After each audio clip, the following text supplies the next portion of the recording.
Ayos. Yun. Nilaksat ang booking ko. Maso na booking. Pa-terminal 3. Matawagan nga baka mag-cancel to.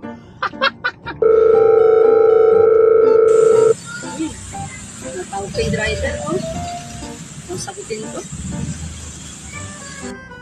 Sagutin ah.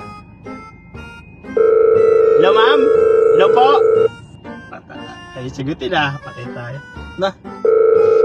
Hello?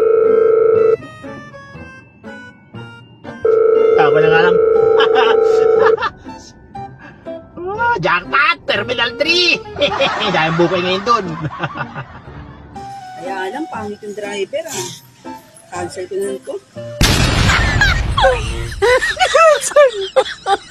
my God.